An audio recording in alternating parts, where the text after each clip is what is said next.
The Ink and Paint Club podcast is intended for mature audiences only, so don't tell your parents! Listener discretion is advised. My favorite part was when they went, they're eating her, and they're gonna eat me. Oh my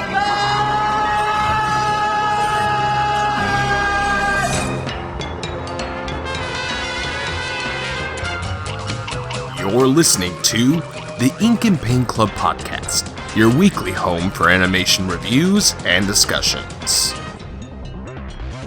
Hello, everybody! Welcome to the Ink and Paint Club podcast. My name is JD. Unfortunately, Kyle is not here because, he got them. He's got to work. No. Here's the real reason why he's not here. He hated the movie. Did he even see it? Yes, he did. Oh, wow, he actually saw it. Yes. Oh, wow. Anyway, Matt's here. I am here. And as I'm sure you heard, my wife Melanie is also here. Hello. Hi, Mel. Hi, Matt. And we are going to be talking about Trolls World Tour. I know it came out like a month ago, but there's been some recent news about it that's kind of made it relevant again. So, Well, also we were busy doing Fight Month. We were also busy doing Fight Month. We had to see it to completion. We had to finish it. Finish him. To finish the fight. Fatalities. Yeah. But yeah, Troll World Tour is kind of back in the news, and we'll talk about that a little bit. Yeah, we're gonna talk about it. So first off, because I'm pretty sure you guys, I think we talked about this. You guys haven't ever talked about the first movie on here. Not on here. Which is too bad because I liked that movie. Right. That's what I was gonna say with that. So that's kind of where I want to start. We saw the first Trolls movie in theaters back when we could still do that. Mm-hmm. I was very lukewarm on it. I was like, yep, that was a movie. It was colorful and there were songs and it was a way to spend an hour and a half. That's kind of what I walked away with it. I liked it because I thought the colors were so fun, and I like how everything looked like felt. They made everything look kind of like textured. Mm-hmm. And then the songs were cool. I like Anna Kendrick's voice, and so I like hearing stuff. And I don't give a shit about Justin Timberlake, but so that was cool.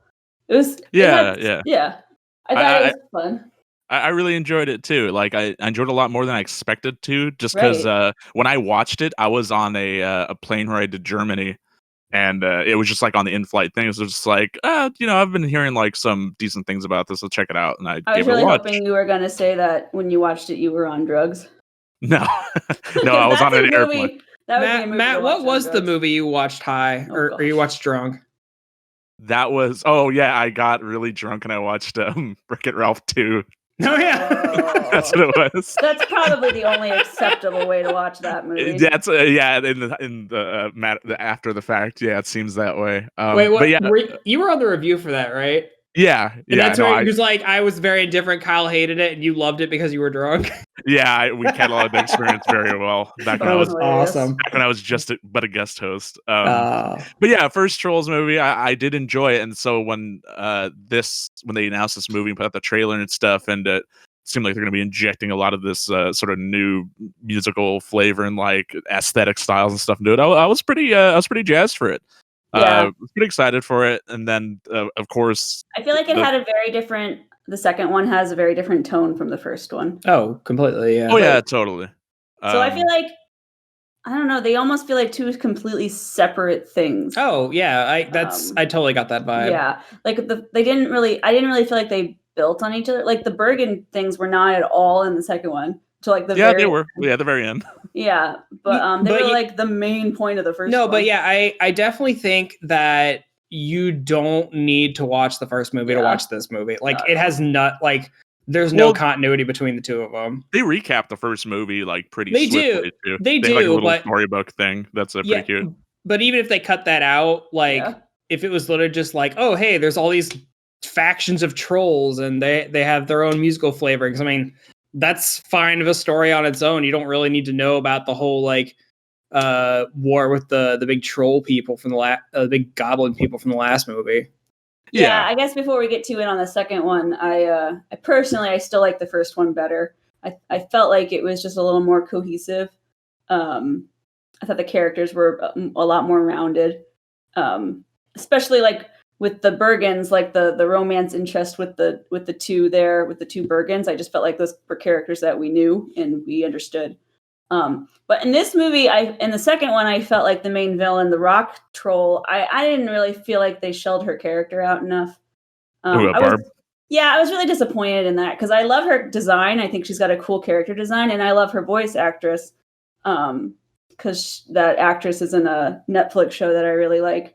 And so My Crazy Ex-Girlfriend or something, that's the funniest effing show. Anyway, so I was really looking forward to seeing how, and I thought the concept of the different music styles was really cool with like the strings. I was like, that is so cool. I love it. Yeah, absolutely. And I just felt like they kind of just, I don't know. I just felt like it inflated. Sure. Yeah. Yeah, I mean, it was just like the whole focus. I mean, because the first one was pretty music focused too. I mean, it's like, both these movies are jukebox musicals. They're just like a bunch of songs that and they're just doing like covers of them essentially. But this one's like, like a way more varied because of all the different like musical styles they're trying to like show from the different worlds and stuff. So that was pretty fun.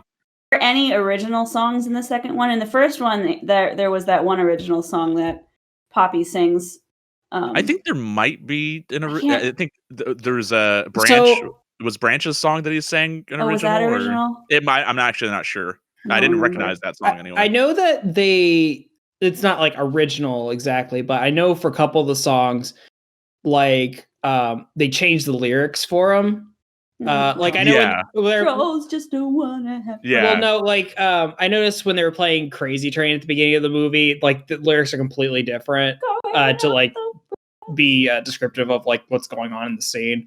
Yeah, so definitely with Crazy Train and with Girls Just Want to Have Fun, they changed the lyrics up to kind of drive the story a little bit, which is pretty cool. I guess if you're going to be doing a cover of the song and want to make it contextual for the film, like that's a interesting approach to doing it. I can't remember if they did that a lot in the first movie.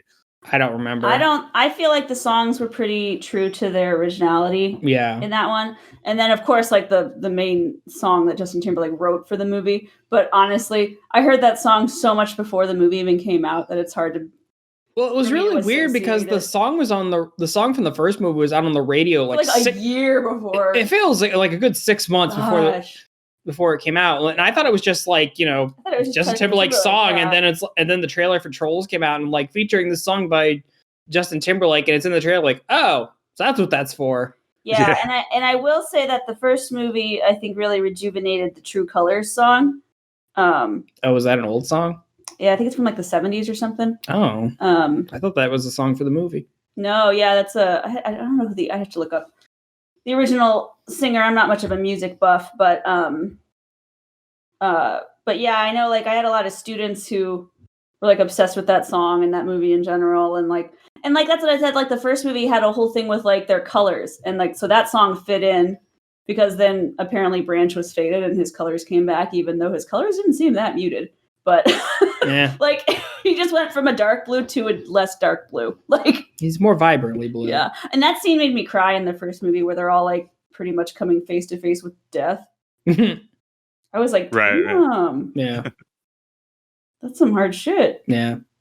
I'm not sure, like off the top of my head, if I had to just say for like right now, I would say I probably preferred World Tour over the original. Really? Yeah. Well, and that's also just because I haven't rewatched the first movie since the first time I watched it, but just like trying to recollect like what I remember about the first movie, what I enjoyed about it, and like just watching this movie and what I really enjoyed about this, I think I like what they did with this more than what they did with the first movie. I think maybe just because it's a heavier emphasis on like the different styles of music and stuff. And I'm like I'm a really huge music fan. I've talked about that on here, so I enjoy like all styles of music. So to see it all represented here is, I mean, not all represented, but more represented than it was in the first movie, which tended to just focus mostly on just like pop music and stuff. Yeah, it was really good. So I think I'm kind of on same page with you there, Matt. Like I think aesthetically, I like this movie better than the first one because I do like all the different settings that they go into. It's really inventive. They get really inventive with some of this stuff. Oh yeah, I like how like the techno trolls are kind of like this underwater. I really like the it's like a lot of neon, troll. and then like the rock guys is like it's a lot of like volcano, mountain, a lot of industrial stuff, and then obviously the country people like live in like a western. I did not town. like how they were like centaur trolls though. I did. And that is another thing I kind of liked is that they made all of the trolls different body types rather than them all be like the bipedal just kind of human-esque kind of design. Yeah, like some of them are mermaids, some of them are centaurs, some of them are like weird giraffe creatures. Yeah, it's just very random. But it was kind of weird how like the pop trolls and the rock trolls are all the same body type, but everybody else is different. Yeah. Then like there's the classical ones that are like tiny but have wings and shit. Yeah, like little cherub little trolls. Cherubs, yeah. They're kind of more like the original trolls, kind of in that respect. It would be probably like the very first. But you know, I feel like I feel like it would be a challenging concept because there's so many genres of music. Which they do focus on some that are not like the main, like they have like the bounty hunter trolls, like they have the yodelers and they have like the smooth jazz troll, the K-pop trolls, and there's like the hip hop, the reggaeton ones. Yeah, the reggaeton ones. That was the other ones. Yeah, K-pop. Yeah.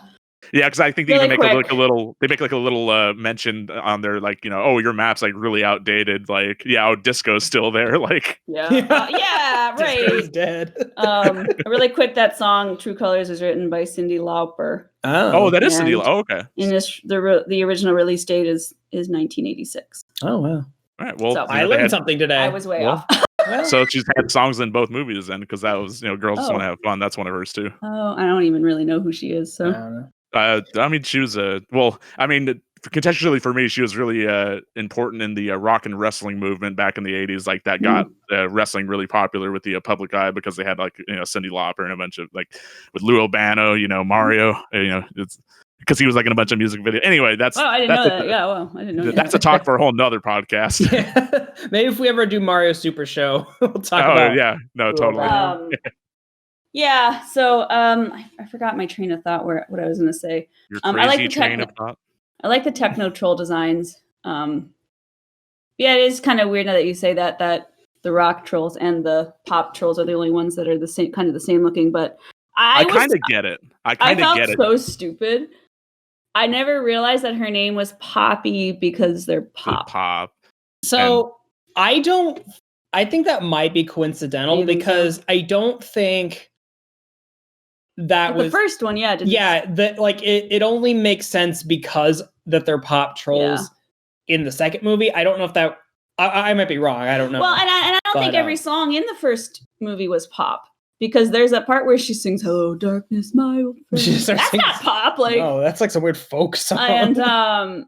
And so. But yeah, the first one was just focused on music inspiring in general. Yeah, but yeah, they definitely like segregated them to like this one genre of music, which I feel is really broad. Anyway, like I think pop music is a really broad genre anyway. Well, yeah, absolutely. Because I mean, a lot of people, they just kind of take pop as meaning like, oh, this is like, because pop, it just means it's popular music. It's like top 40 is like very like, but I mean, there's a very specific like a thorough line like for a bunch of these songs that are like considered pop, like just very sort of like danceable, very memorable lyrics. There's hard rock, there's punk rock, there's soft rock, metal, and then once you start boiling like rock down into all the different subgenres like metal and punk, and then all the ones down from there, like all the different subgenres of metal.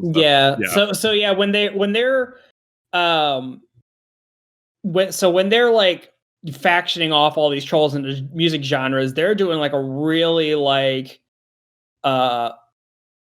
real basic covering of that genre, because it's weird because like so when they go to like the country one, they're like saying country is like this kind of like somber, really kind of depressing kind of music. That was an original song.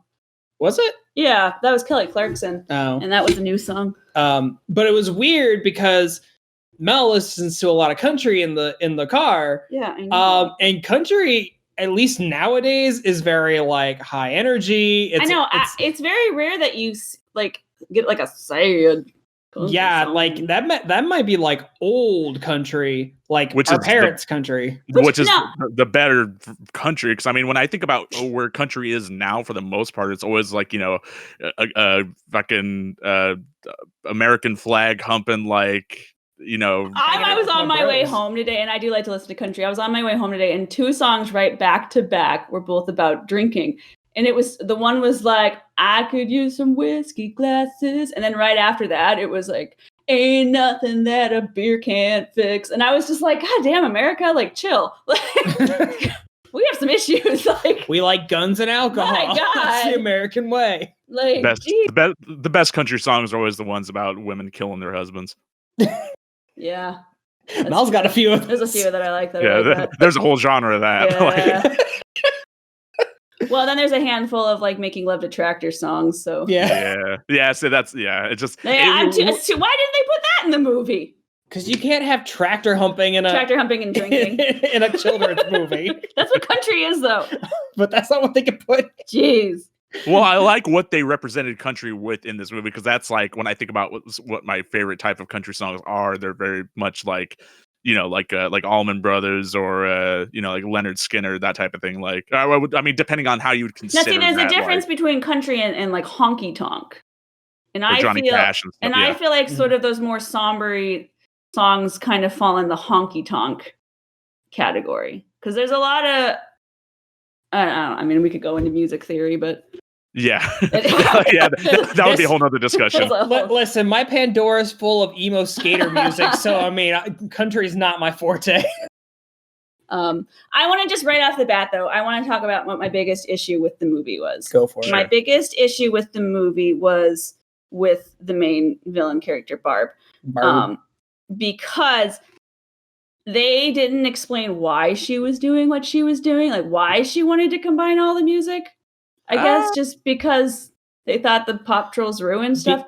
But like none of the pop trolls knew that any other trolls existed. So like that was complete news to her. And then I don't know, like Barb kind of like goes into a thing where she's like, there's just so many pressures to being a queen. And I was like, oh, let's push on that. Like, let's talk about that. Let's get into that. Let's character development. And then nothing. And then they dropped it. And then they destroyed music for like 5 seconds. And then music came back for 5 seconds. It's in their souls. And then immediately they were like, hey, Barb, music. And she's like, cool, yeah. And everyone like forgets what Barb did. And there's then like, we get the dance ending. There's no comeuppance for her. There's no explanation. There was a part with her dad, like her Ozzy Osbourne dad. Her senile Ozzy Osbourne dad. She seemed very like, you know, passionate about her father. And there's a scene where the dad is like, I can't remember what the line was at the very end, where he's like, everyone should do what they want to do, even you, or something. What was that line? It was something into that, yeah. Yeah. Like but I was just kind of like, why? Where did that come from? It seemed like what she was doing was for what she wanted to do. My understanding of like her motivation is that like they say that like way back in yonder yesteryear, everyone like had their big string or whatever, and like everyone was happy because they're all togetherness. Then Pop was like, we're the superior race, we're gonna take over, and then everyone's like, nah, so that's why they all split up. So then Barb's like, nah, Rock's gonna be the superior one. But like, why? Well, no, and listen, so because they do have a number of scenes in there where she's talking about like what she really hates about different genres of music too. So her motivation for wanting to just have all the trolls united under just rock music makes sense, because she doesn't want to. She doesn't like the other genres of music. It can be just as simple as that, and I think it works out well. Because I mean, it doesn't need to be completely, you know, complicated in that respect. It just seems super vague to me, I guess. And then like out of nowhere in the end, her bandmates are like, yeah, maybe we shouldn't do this. What? Like, okay. I mean, honestly, her motivation of like wanting to get rid of all the other genres and everything's going to be rock. Like, I kind of took it as like a shorthand, like, you know, rock music is like very hard and aggressive. So Yeah, You know, yeah, exactly. like they, of course, they were going to be the ones that try to take over because that makes them hard aggressive characters, and they're going to be the ones that go out. Well, but only she was like hard aggressive because everyone else they made seem like an idiot. Like they made all the other rockers seem like they were stoned all the time. Like, I mean, they probably were. Yeah, Which, so it's to just be like, fair, yeah. But I mean, they're united under their queen who has this plan, and they're gonna enact it with her. And I wasn't like too bothered by her motivation at all. Like it made sense to me on like a very basic level. I do agree with Mel on a certain point though, because I mean, I don't necessarily agree like on the musical motivation, but as far as like her talking about, oh, like it's hers to be a queen, and like hers kind of seeming like she doesn't have like a real friend. Yeah, exactly, that type of stuff. So they kind of alluded to to those types of things, and they didn't really. I feel like maybe could have used like one more scene in the movie that kind of demonstrated that type of stuff. And Well, that would have been okay. like what, and it made it seem like maybe Barb was kind of lonely because she wanted like an actual rock friend to rock out with her, and like they kept like referring to that one gal pal, right, and that just kind of ignored her. So I don't know. I think it would have been nice to maybe have like more scenes with maybe like her and Poppy, just kind of. Yeah, because I mean, they don't even meet each other in the movie until like 3/4 of the way in. The end, and then they literally interact for like 10 minutes. Yeah. So it would have been nice to have like a bit more of that for sure. I do agree on that point. Because like in all the commercials, that's what it makes you feel like it's leading up to. Oh, like, well, the whole first trailer they put out, that's all just a scene that they made for the trailer. It's not even in the movie. So I would have enjoyed more interaction, I think, between the two queens. Yeah, definitely. I like it. I agree. The trailers definitely made it seem like there's going to be a lot more back and forth between them, and then in the movie, there's just not any of that. Yeah, and then Poppy goes on this trip to visit all the other trolls for like no reason. Like, well, because she was like going out there to warn them, but by the time they get to most of those places, they've already been there. I don't think she was trying to warn them. I think she was trying to bring everyone together. Oh, there's a bit when they go to the classical trolls part of the world, and they're talking to the flute, and I was wondering why the flute sounded so familiar, and I looked up, and it was voiced by Charlene Yee, who voices Ruby on Steven Universe. I was like, oh, that's where that voice is from. I was like, it was like such like a quiet, like way quieter version of Ruby. I was just like, oh, okay, yeah, that's why it sounded. Yeah, it was really funny. I did think it was funny. The flute was trying to rebuild society by themselves. There's like little hard hat. Yeah. And that was confusing too, because I don't know. It made it seem like, well, was she kidnapping all the trolls? Because she didn't kidnap any of the techno trolls, and then all the classical trolls were gone. No, but they had them at the end of the movie, so I guess they must have. I guess they must have, yeah. Although, what was it? I wanted to bring up. So there's like a little bit of a B plot in this movie where they're following around Cooper, who turns out to be a funk troll. Yeah, and that seemed like such a nothing plot. Thank you. I was like, because I think they needed a reason why the funk trolls would need to like show up and be on the same side as like the pop trolls, I guess. I guess that works out. Because like in the first movie, no one gives a shit. He's just a weird looking dude, and you know what? We all accept that because there's a lot of weird looking things in the movie.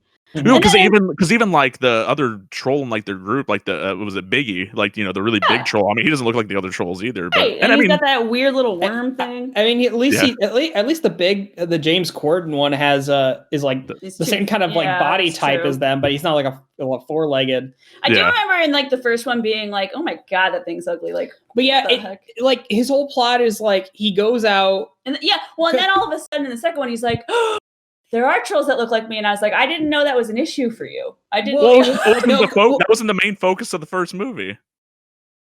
Was it?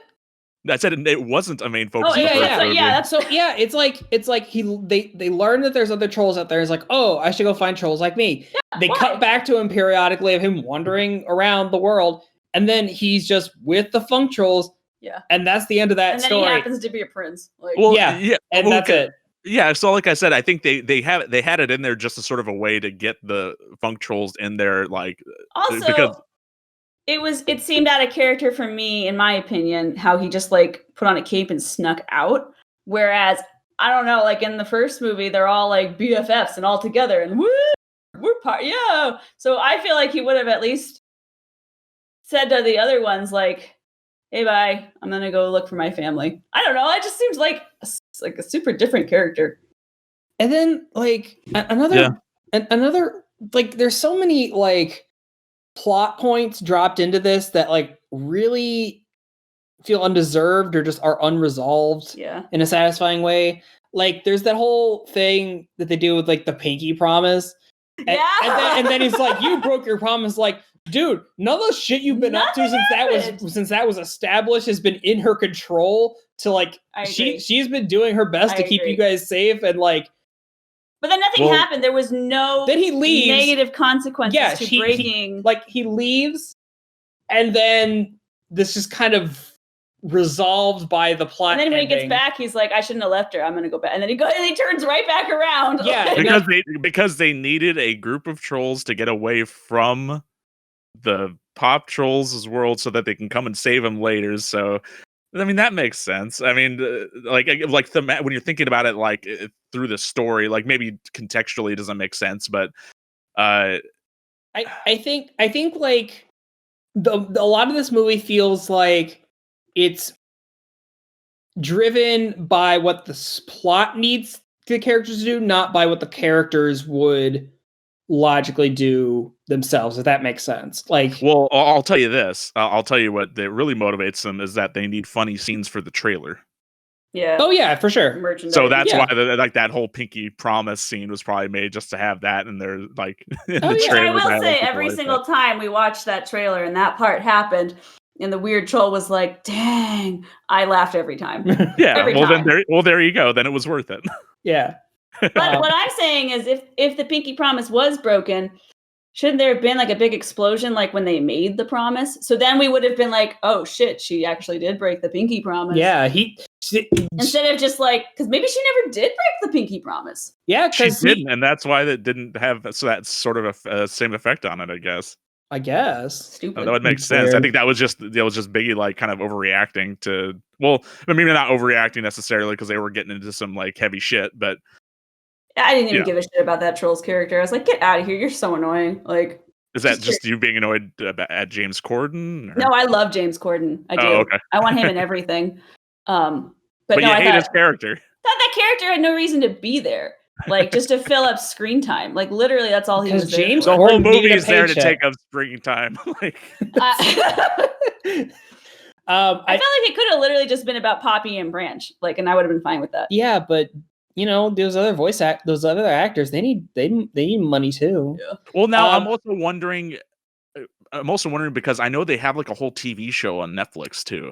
I'm wondering that show is like 6 seasons in. I haven't seen it. Yeah, so I'm wondering like if a lot of this stuff, like I don't know, maybe you'd have like a better connection with the characters if you're like a fan of the TV show as well. I don't think so. I mean, because not everyone has Netflix. Like, there's a lot of families and kids I feel like most families have Netflix at this point. You can't assume that though. Like, no, and like I don't think I seriously doubt there's anything in the Netflix show that is crucial to understanding the plot of Trolls World Tour. No, just like I assume nothing in the How to Train Your Dragons TV show has anything to do with the movies. Same. Well, no, I watched a handful of episodes of the Dragon Show, and it's like completely nothing. Well, no, I mean that's not necessarily. I wasn't saying that it has like any bearing. Like, of course, you could watch this movie without watching the show, but you might be more invested in characters that you spent 6 seasons of a TV show with when you see them in the movie. You know what I mean? Yeah, maybe. I guess. Yeah. I felt plenty invested in Frozen characters from just the one movie, but it could also be because their merchandise is everywhere. Yeah. Well, and also some movies just some movies just do a better job of like kind of personalizing their characters, and that's probably like if you're just going from watching Trolls 1 to Trolls 2, you only have 2 movies worth of like characters and stuff and to get used to. But then if you're watching like a whole ass TV show in between, then there's like way more for you to get invested in, and maybe people have a better connection with the characters watching in this movie if they're familiar with the show. I just feel like there's other movies that have characters with more meat, I guess. Well, for sure. I'm just saying, not all movies are not made equal. So. Oh yeah, like DreamWorks is very hit and miss. Mm-hmm. Like sometimes you get How to Train Your Dragon, or you get surprisingly Kung Fu Panda, and those are like legitimately good films. Or Shrek. Shrek. I'll say Shrek 1 and 2. I'm not going to defend the other 3. I honestly haven't seen those movies in so long. But then you get ones that are really bad. But then you get this is like middle tier DreamWorks, where it's like it's not good, but it's not horrible. It's just a very light movie. It gets in, it gets out, it does its job. It's colorful and entertaining for the little kids that this is aimed for. Mm-hmm. So in that respect, it is successful. I felt like some of the more dramatic scenes seems very forced, I guess. Like in the first one, when they're all in a pot getting ready to be eaten and die, like that's sad. You can understand that from a character point of view, why that would be sad. Yeah. In the second one, the main drama was Branch being like, "You don't listen to me, but I love you," which I guess was I don't know if it was supposed to be a romantic love because it was the most platonic romance. They don't have genitals. They can't. Yeah, I don't know, man. They have babies from their hair. I don't know. Weird. That's what I will say on that. I assume they just reproduce asexually, but that probably seems like the case. Yeah, it does seem like because like the glitter dude. Yeah, which was such a weird thing that they opened the movie. They opened the movie. So that whole scene, like Matt said, just seemed like it was a trailer thing because it's like, oh, wouldn't this be funny? It has no bearing on the plot and it happens almost really randomly at the beginning of the movie, but. It'll make a good toy because he's full of glitter. Also that, but it seemed like a good thing to put in the trailer because it was funny. Well, yeah, but that Tiny Diamond character actually showed up a lot more in the movie proper than I thought it would be. I thought it would have just been that one scene, but he actually shows up in numerous scenes. So, also, I think because I wasn't really a big fan of that, because that's just the kind of style of humor that I'm not really into, but when I did find out that Tiny Diamond was voiced by Kenan Thompson, I did enjoy him a little bit more. Oh, was he? Oh, I did not know that. That's funny. Wow, we did not do our research. Let's talk about the voice cast really quick because we did kind of mention it a little bit there, but Anna Kendrick and Justin Timberlake is the two main characters, but then you got the Ozzy Osbourne's on there, Kelly Clarkson's on there. George Clinton and Mary J. Blige are like the king and queen of the funk trolls. I don't even know who they are. All of Red Velvet are like the K-pop trolls. Although there was one here too that kind of took me by surprise. So Cooper's twin brother for the funk trolls, the Prince D, he's voiced by Anderson .Paak, and I just wanted to make, because I'm not sure if I'd ever get to mention this in any other episode. Anderson .Paak is actually from my town. He grew up in Oxnard, and he said I was born. What's he known for? He's he does like rap and R&B, that type of thing. Oh, okay. Sam Rockwell was in it. He was. Oh yeah, he was Sam Rockwell. Yeah. He was the country troll that turns out to be the yodeling. Which my God, maybe it's just a just children's movie not having the amount of nuance I'm used to, but the second that they joined up with them, he's a bad guy, obviously. But at least he wasn't actually when it was revealed that he was a yodeler, he didn't turn into a bad guy. He was actually trying to get Poppy away from him. Originally he was, but then they changed his heart and sure. he learned to maybe this isn't such a bad thing. Yeah, and then but Rachel Bloom is Barb. And I really like her as an actress. She's, like I said, she's in that Crazy Ex-Girlfriend show on Netflix, which is how I know her character. And that show is basically a musical show. So she's a really good singer. She does a lot of performance and dancing and stuff in that. Which was really weird that because she comes from this musical background, they gave her the rock troll, which is I don't think is really because when she's singing Crazy Train, it's your voice is not equipped for an Ozzy Osbourne song. I thought the voice acting itself was fine, but I like the voice. I like the voice that she had for Barb for sure. Right. The singing, maybe they could have gone more like a more metally singer for that. Right. There was one other thing I wanted to bring up. For the voice thing. So the reason why another reason why I was invested in Trolls 2 is because back in 2017, I think. Yeah, in 2017, there was a podcast that came out called the McElroy Brothers Will Be in Trolls 2. And so are you guys familiar with the McElroys?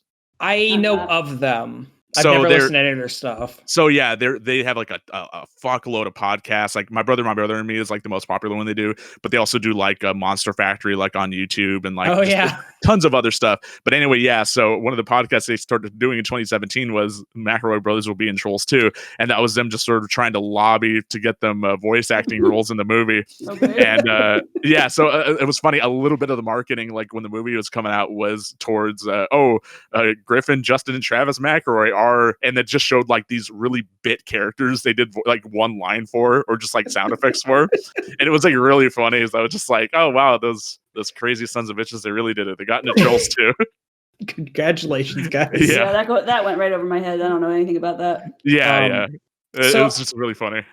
So I kind of want to talk about more of why this movie is back in back in the new back in relevancy. For sure. Just before you do that, there was one other thing I wanted to bring up. Sure. Because I feel like we're probably going to close the conversation on what you're going to bring up. Okay. As far as like, I did have a favorite scene in the movie. I'm not sure if you guys liked the movie enough to kind of favor like one scene or the other. There was the scene there when they get like on the Funk Trolls ship and they're kind of like explaining the actual history of like what happened with the strings and stuff, and like that whole scene where like they're kind of using like the storybook like sort of craft stuff like with the vinyl and like the kind of real world elements and stuff was really cool. But also I just really liked the track that played with that. And another thing regarding the music, because I did mention earlier about Kyle not finishing the movie. So finish it. Come on, Kyle. So no, I mean I understand why, because I actually have what he said here. But anyway, there was one thing about this movie, because like both of these movies have like these like big medleys, and the first movie I don't remember all the songs were in the medley, but it's two specific ones I remember were that there was a Justice track and there was a Junior Senior track, which was Move Your Feet, and that was what they started the movie with, and that's what got me on board with watching the rest of the movie. So that really worked in my regard. Okay. So in this movie, when they get to the Country Trolls world and they're doing like all the most important pop music of all time, and they're doing stuff like oh my god, they do like Gangnam Style and Party Rock Anthem like back to back. But the thing was, it was at some point in that medley they put Who Let the Dogs Out, and that was specifically here's the message from Kyle. So he says, yeah, so watching Trolls right now, and just within the first 10 minutes I feel like turning the fucking movie off, and then like half an hour later he got up to the point when they started singing Who Let the Dogs Out and said fuck this movie. So oh my god, that's where he dropped off. No, but the thing that's funny is that if he would have stuck around just a little bit longer, the fucking I can't remember if it was, it was Branch. He actually brings up specifically regarding the medley. He was like, yeah, Who Let the Dogs Out? Maybe we went a little too far. So I had that in the back of my mind. I was like, when Kyle dropped off, I was like, oh man, that's actually really funny. Like, it is really funny. Wouldn't Gangnam Style be classified under K-pop, right? Well, I guess it's popular enough that it's kind of transcended being. Yeah, because it came over to America. But they had that group of K-pop trolls, like the Red Velvet, which is weird because now it makes you think that there's nationalities to trolls. I don't even want to consider the ramifications. I think that's trying to put a lot more thought into this movie than it wants you to. But yeah, so this movie was supposed to come out in theaters, but then obviously this whole virus thing went on. So Universal, who owns DreamWorks now, started this big trend that's going on now to release Trolls to digital instead, because they don't want to do. So a lot of people are doing it like we're going to be pushing basically all our movies into 2021 because all the theaters are closed right now. But then there's the other half that are saying, okay, well, we're going to release this digitally instead because we got to make something off of this. And I don't know the exact number, but apparently this the Trolls World Tour made more money digitally in I think it was 2 days, or it was like 3 weeks than the first movie did in theaters in 5 months. Yes, it did. Something like that. And, yeah. Which is crazy. Which baffles me because my theory. You were all like, everyone's gonna just download. No, yeah, that's what I was saying. Is that the second they put this on digital, it's going to be ripped immediately and put on all the torrent sites, and they're going to lose so much money that way. Yeah, we even talked about that like in the episode we did like in the beginning of the year, like when we were like looking forward to. Yeah, we were talking about that specifically. Yeah. So, but I guess you got my guess as to why this is done so well is that you've got all these parents are stuck at home right now with all their kids, and they're like, hey, this Trolls movie is out. My kid really liked the first one. I'm gonna buy this for like I think it's like a $20 rental. Yes, it is a $20 rental. $20. Yeah, it's like $20 rental. Well, maybe so you got all these parents doing this $20 rental just to keep their kids quiet for an hour and a half. I guess if you're an adult and say you have 2 or 3 kids and you go to a movie theater, you buy it would be cheaper. Yeah. It's cheaper, but it's kind of set off this wave now where I think a lot more studios now, they've seen how Trolls is done digitally. They're more willing to put their stuff on digital either first or simultaneous with the theaters. I mean, we're going to be talking about Scoob in a couple weeks. Or next week. Actually, it's next week. Yeah. Yeah. But the thing was, it was originally supposed to come out like what, July or June or. I don't remember when it was supposed to come out, but it was supposed to come out in theaters. But then Warner Brothers like, well, none of the theaters are open. Let's just release it on digital. So now it's going to be coming out on digital next week. And you know, I'm sure it's going to do great again, just like Trolls did, because you got all these parents. What company is that? Warner Brothers? Yes. Yeah. Okay. And then what company? And then DreamWorks and Universal? Universal owns DreamWorks, which is weird because they also own Illumination. It hurts my brain. It's kind of like how Disney has their own animations, but they also own Pixar. Yeah. And Blue Sky now. So. Oh yeah, they do own Blue Sky. Onward came out. They released that digitally. Onward and Frozen came out, I think, earlier than they were supposed to on digital because of the whole virus thing. Yeah, because Onward was in theaters like for about like 2 or 3 weeks, and then all the theaters closed. We saw. Yeah. So we got to see it in theater before the whole thing, but then like Disney made this whole thing of like Onward's only been in theaters for a month, but now theaters are shutting down. Like, hey, Onward's going to be on Disney Plus like next week. So I guess we can't really tell how much money they would have made. Right. Oh, exactly. Yeah, because that's a whole different thing is that, you know, either you're on a streaming service or like what they did with Trolls here where they didn't put it on a streaming service, they just put it on demand and they're charging like $20 for this just one rental that probably lasts 2 days. I obviously I don't know the numbers for it, but I can see Disney's strategy there, whereas I don't know what the adoption rate for Disney Plus is. We had it for a little bit. I watched all of Mandalorian. I'm like, there's literally nothing else on here I want to watch, so I canceled our subscription to it. I wanted to watch Kim Possible. I wanted to watch Mary Poppins. If you want to use Disney Plus again, that's fine. Yeah, there's a lot I wanted to watch. But like, yeah, they added Onward really early. I think Bedknobs and Broomsticks was on there. Yeah. And something I just saw, I think today, as we're recording this, I don't remember if it was supposed to come out like this August or next year, but remember how they were gonna release like the stage film? Oh no, that was supposed to come out next year, and they pushed it to July of this year. Yeah, like the Hamilton live recording is gonna be on Disney Plus in July. Why on Disney Plus? That has like a ton of cuss words in it. I don't know, but yeah, it was supposed to come out next year, but Disney's like, screw it, we're gonna put it on streaming this year. And maybe it's because Lin-Manuel is like they're a whore now. Well, we were watching Brooklyn Nine-Nine the other day, and he just like showed up for an episode. And I'm like, damn, this guy is everywhere he's so now. Cute.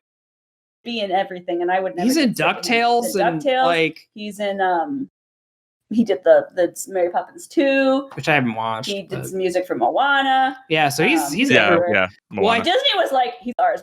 Well, no, I think Disney has a movie that they're working on right now, and he's like doing all the music for. He's amazing. But it's also kind of, this whole situation has also kind of led to a weird thing where it came out that AMC is not going to, I guess, unless they get their head out of their ass. They will. There's no way they're sticking. Right, but the AMC theaters is like basically we're not going to show any Universal films like anymore. Stupid as well, it's because they feel, and I get where they're coming from. I do, because and Kyle and I talked about this. Like, Kyle and I call each other all the time, so I think we talked about this once. Yeah, because you guys are lovers. little bit. But I can see from the movie chain's perspective that if they're going to be putting all these movies either day and date on streaming with the theater releases, that more people are going to be more inclined to stay at home and watch something rather than go out to the theater. Totally. So Kyle, if you're listening to this and I misrepresent what you were saying, I'm sorry. But from what I remember, he doesn't listen to this show, you know that.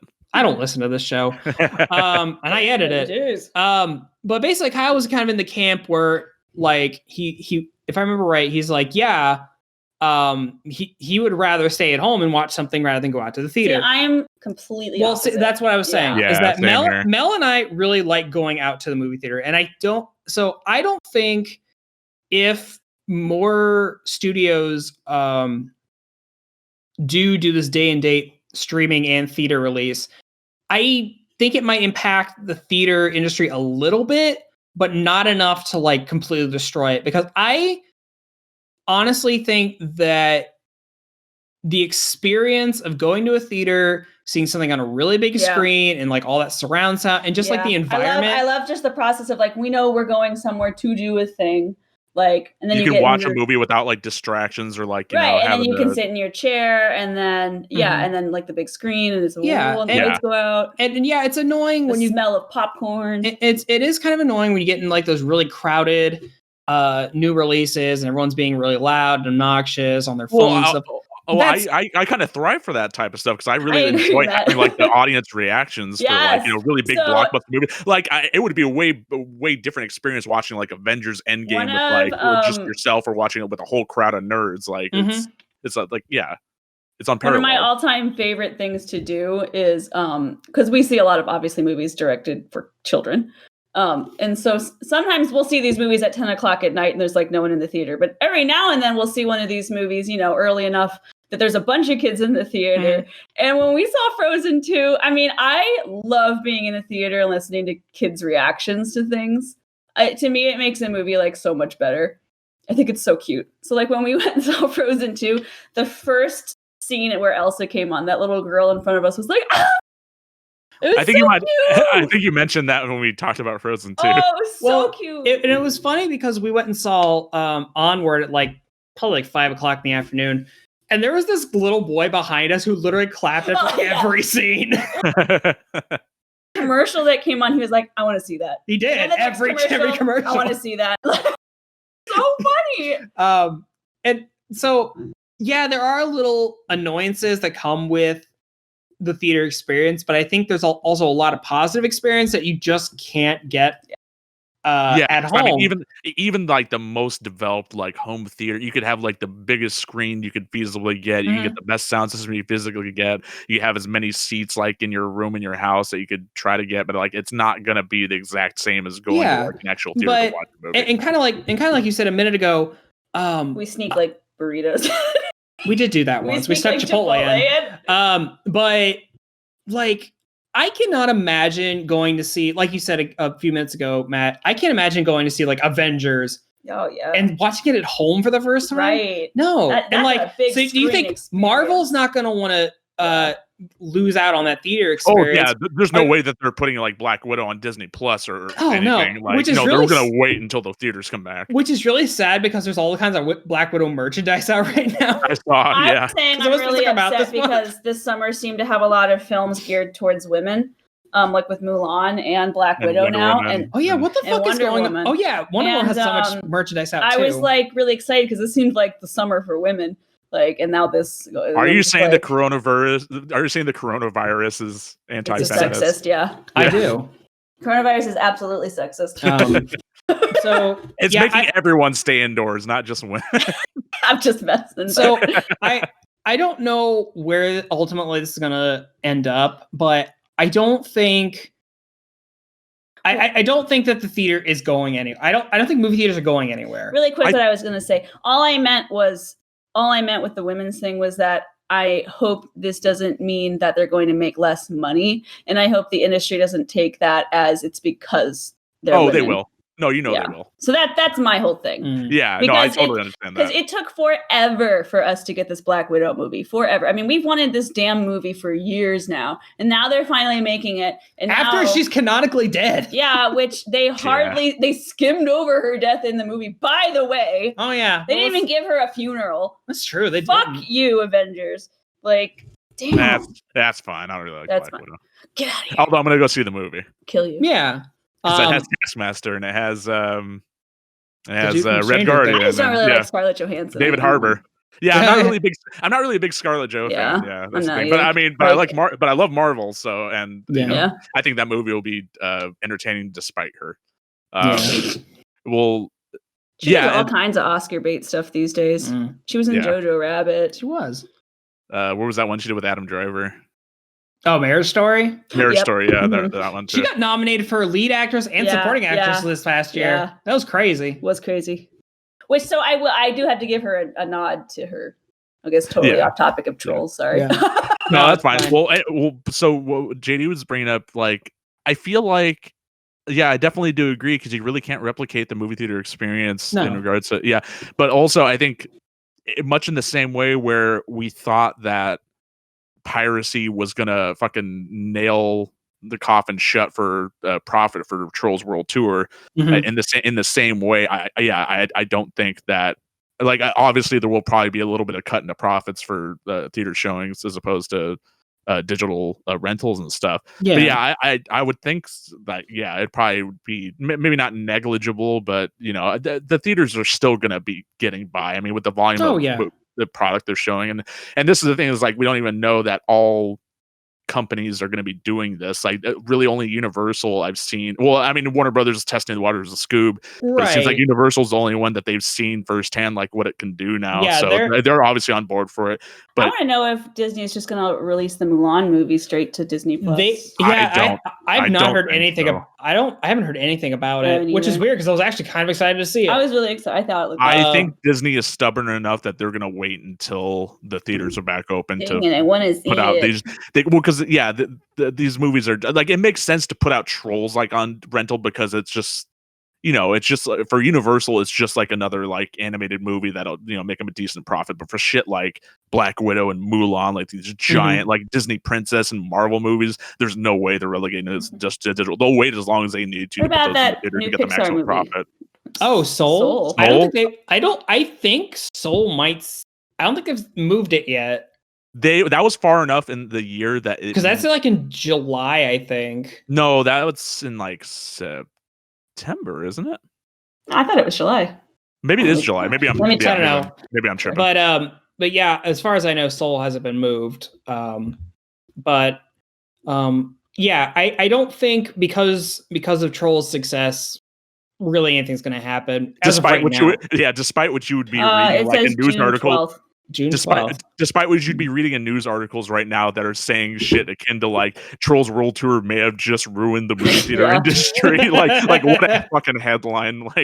Like okay, so if Disney was ballsy enough to like, okay, we're gonna put Black Widow on, we're gonna put it on streaming instead of putting it in the theater. We're just gonna, you know, screw it, put it out, and that does well. And like all these really big tentpole movies start like being put out in digital, and they start doing well before the theaters come out. Maybe I can see some credence to that, but right now I don't think movie theaters have much to worry about. And it's just the one movie. It's just it's one movie and it's two, right? Like, so frankly, like because the thing is like. Because frankly, AMC is talking about how they're not going to license out Universal movies, but if everyone starts doing it, are they just not going to show anyone's movies? Is AMC just going to close down? Exactly. Like they can't make the same argument for every other theater. I truly think that AMC saying that is a really dumb. It's a knee jerk reaction for sure. Universal is going to be like, well, fuck you guys. We're not going to show any movies at your place, even if you want us there. Yeah, but then also you got like Regal Cinemas also chiming in saying like, you know, not specifically towards Universal, but they're talking about how they're not going to show any company's films that don't respect the theatrical window and stuff. And this is just like it's a knee-jerk reaction from these, you know, movie theater companies that I can understand they don't want to see any cut into their profits and stuff. But I mean, you also have to take into consideration that all the stuff's getting postponed. People don't want to wait around for this shit, and these companies want to see profit now. They want to see profit where they should have been getting profit you know, Look, in the time everyone frame. dies, then they're not going to get any profit. So Yeah, just shut like up. like it's if just a movie. yeah, and I mean specifically regarding what I was Gosh. saying, like Disney, they're not going to not show Disney movies. If Disney decides to put Black Widow and Mulan and stuff on Disney Plus before they ever make it in the theaters, there's no way those theaters are going to say, "Oh, we're not showing Disney movies anymore." Like, dude, you're fucking crazy. Has Disney re-released things and people have gone to see it and it's made bank? Like, Yeah, of course. Like I saw every single movie that they re-released. Like we saw Beauty and the Beast, we saw Lion King when it was re-released. Like we saw all that. Like not the live action ones, the actual When they re-released them in 3D.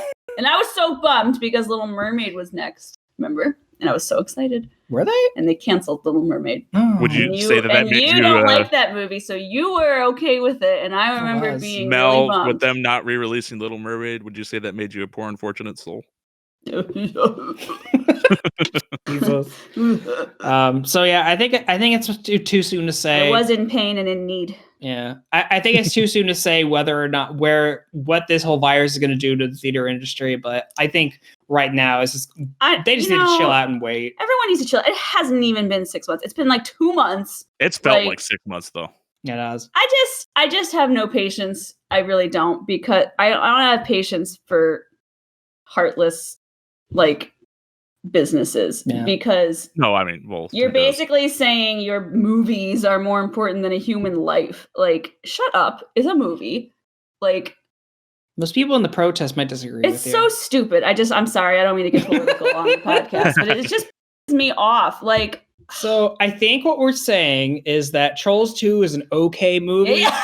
It's not the greatest thing in the world. I would say it's an like not a perfect movie, but I would say like it's a bit above average. I would rather watch the first Trolls over the second one, and I would rather watch How to Train Your Dragon 2 over Trolls 2. I think I would watch any of the Dragons movies over the Trolls movie in general. I didn't dislike Trolls 2. I guess it was something I just felt lukewarm about. Like, it was just like it would be a good background noise. Like, I'm not mad that I saw it, but I'm not itching to see it again anytime soon.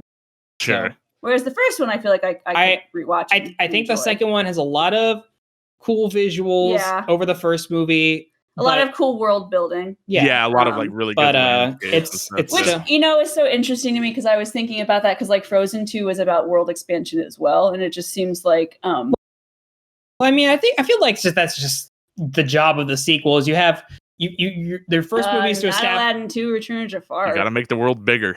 Yeah. So I think what we should do to close this episode out is we should. What troll faction would you guys want to be? Troll faction be under? What flag are you waving for? Now, are you going by looks wise or with music we like the most? Dealer's choice. Yeah. Dealer's choice. I would probably want to say a Paw Patrol. Paw Patrol sounds like Paw Patrol. I just think, I think Poppy's a really cute character, and I like that genre of music. I wouldn't want to be a cowboy because there's a lot of sand everywhere.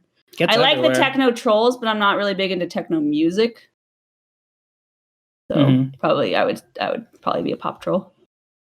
Matt, hard to say. Like I said, I really enjoy like all genres of music. So I mean, if I had to pick one, like gun to my head, I'd probably say like rock troll. But I mean, I love techno and I do love pop music, and maybe because aesthetically, like I maybe like that a bit more. But I also just like I really like the techno trolls, and I really like the funk trolls, like the alien spaceship and all that stuff. Like that stuff's really cool. But I just liked how nice the funk trolls were. Yeah, I feel like I could have like a good powwow with them. Yeah. What about you, JD? It's hard to say. Like, I think aesthetically, I like the techno trolls the best because I like that whole like neon, luminescent I look. really like theirs. But I think honestly, I'd probably be in the rock troll thing because like a lot that if there's like kind of like some sub factions in the rock troll kingdom of like there was like some punk rock kind of like gangs. Now we're getting into too much world building. I don't know. There's got to be some subcultures in here, but yeah, I'd probably. Yeah, be where's on the ska trolls? Yeah, where they at? Where they at? Yeah. Ideally, Ideally, in this world, I would just be like a world traveling troll that hits up all the factions and be just like world traveler. I think You'd be a nomad troll. Yeah, Yeah. exactly. The smooth jazz troll. The Kenny G troll. Yeah, the Kenny G troll was pretty great. I think we all forgot to talk about the Kenny G troll. I brought up the smooth jazz troll. You'd hang out with him. Yeah. But if I was a pop troll, I'd still have Taylor Swift. So, or a country troll because she's also got country music. Right? So. Yeah, she plays the field too. Oh. She plays the field too. Yeah. Anyway. Well, thank you everybody for listening to this and going through our diatribe about. Put in the comments what troll you'd want to be. Yeah, there you go. Make your troll OC. Yeah, troll OCs. Yeah. I'm sure that's a thing already. Remember at Wreck Ralph when we all made our Candy Crush OCs? Did we? Yeah. Oh, I wasn't there for that. Or what was that world? The Candy Racers? Sugar Rush. Sugar Rush. No, I don't remember this. Yeah, we all had to make our Sugar Rush OCs. I see. Anyway. But thanks for listening, everybody, and we'll be back again next week with more cartoonery, talkery, reviewery stuff. Yeah, stick it to the man. Stay indoors.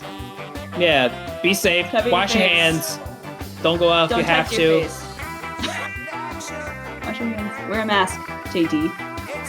I have to wear a mask at work. You don't wear a mask at the grocery store. Yeah. He's bad. For shame. He is. Yeah, don't shame me. Bad, all right, everybody. All right. Thanks for listening. We'll see you next week. See you next week. Thanks for listening to the Ink and Paint Club podcast. Be sure to follow us on Facebook and Twitter to keep up with the show. Join our Discord to chat with us, and subscribe to our Patreon for some cool bonuses. Links are in the description. We'll see you next time.